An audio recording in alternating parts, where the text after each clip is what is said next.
हरे कृष्ण दंड प्रणाम। भगवद गीता के अध्याय 4 के श्लोक संख्या 14 के बारे में हम विचार। ओम ज्ञान दिवरांदश ज्ञानांजन शलाकया चक्षुरुन्मिलितं येन तस्मै श्री गुरुवे नमः।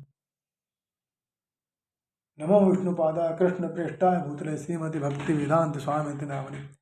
नमस्ते सरस्वती देवे गौरवाणी प्रचारणे निर्विशेषा शून्यवादी पाश्चात्य। जय श्री कृष्ण चैतन्य प्रभु नित्यानंद श्री अद्वैत गदाधर श्रीवासादि गौरभक्त। हरे कृष्ण कृष्ण हरे हरे राम राम राम। श्लोक संख्या 14। नमां कर्माणि लिम्पन्ति न मे कर्मफले स्पृहा इति मां यो विजानाति कर्मभिर्न स बद्धते। भगवान कहते हैं कि मुझ पर किसी कर्म का प्रभाव नहीं पड़ता, न ही मैं कर्म फल की कामना करता हूं। जो मेरे संबंध में इस सत्य को जानता है वह भी कर्म के फल के पास नहीं बंधता। रूपपाद तात्पर्य बताते हैं कि जिस प्रकार इस भौतिक जगत में संविधान के नियम है जो यह बताते हैं कि राज्य न तो दंडनीय है न किसी राज नियमों के अधीन रहता है, उसी तरह यद्यपि भगवान इस भौतिक जगत के सृष्टा है किंतु वे भौतिक जगत के कार्यों से प्रभावित नहीं होते। सृष्टि करने पर भी वे इससे पृथक रहते हैं, जबकि जीवात्माएं भौतिक कार्यकलापों के सकाम कर्म फलों से बंधे रहती है, क्योंकि उसमें प्राकृतिक साधनों पर प्रभुत्व दिखाने की प्रवृत्ति होती है।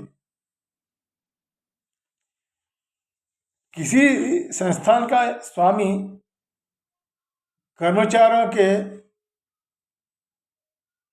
अच्छे बुरे कार्यों के लिए उत्तरदायी नहीं रहता, कर्मचारी स्वयं इसके लिए उत्तरदायी रहते हैं। जीवात्माएं अपने अपने इंद्रिय तृप्ति कार्यों में लगी रहती, किंतु ये कार्य भगवान द्वारा निर्दिष्ट नहीं होते। इंद्रिय तृप्ति की उत्तरोत्तर उन्नति के लिए जीवात्माएं इस संसार में कर्म में प्रवृत्त है और मृत्यु के बाद स्वर्ग सुख की कामना करते रहते। स्वयं में पूर्ण होने के कारण भगवान को तथाकथित स्वर्ग सुख का कोई आकर्षण नहीं रहता। स्वर्ग के देवता उनके द्वारा नियुक्त सेवक हैं। स्वामी कभी कर्मचारियों का सा निम्न स्तरीय सुख नहीं चाहता। वह भौतिक क्रिया प्रतिक्रिया से पृथक रहता है। जैसे पृथ्वी पर उगने वाली विभिन्न वनस्पतियां के उगने के लिए वर्षा उत्तरदायी नहीं है, यद्यपि वर्षा के बिना वनस्पति उगी ही नहीं सकती। वैदिक स्मृति में इस तथ्य की पुष्टि इस प्रकार होती है कि निमित्त मात्र मेवासो सृज्यानाम सर्ग कर्माणि प्रधान कारणी भूता यतो वे सृज शक्तया। यानी भौतिक सृष्टि के लिए भगवान ही परम कारण है। प्रगति के निमित्त मात्र है जिससे विराट जगत दृष्टिगोचर होता है। प्राणियों की अनेक जातियां होती हैं, यथा देवता, मनुष्य तथा निम्न पशु, और ये सब पूर्व शुभाशुभ कर्मों के फल भोगने को बाध्य होते हैं। भगवान उन्हें ऐसे कर्म करने के लिए केवल समुचित सुविधाएं तथा प्रकृति के गुणों के नियम सुलभ करते हैं,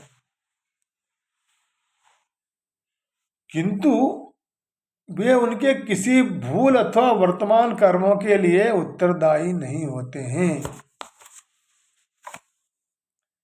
वेदांत सूत्र में इसकी पुष्टि हुई है कि विषमेन घृणेन न सापेक्षत्वात्, यानी भगवान किसी भी जीव के प्रति पक्षपात नहीं करते।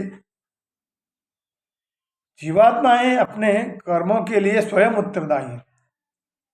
भगवान उसे प्रकृति अर्थात बहिरंगा शक्ति के माध्यम से केवल सुविधाएं प्रदान करने वाले होते हैं।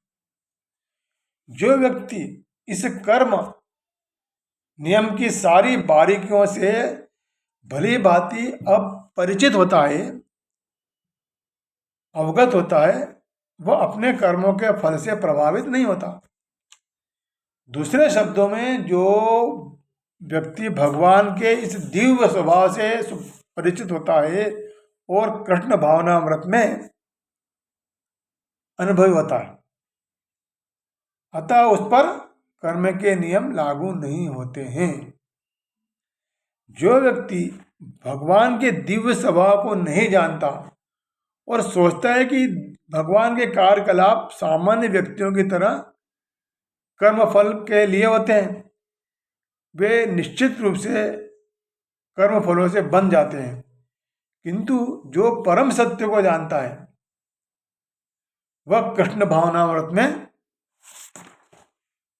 स्थिर मुक्त जीव है। हरे कृष्णा दंड।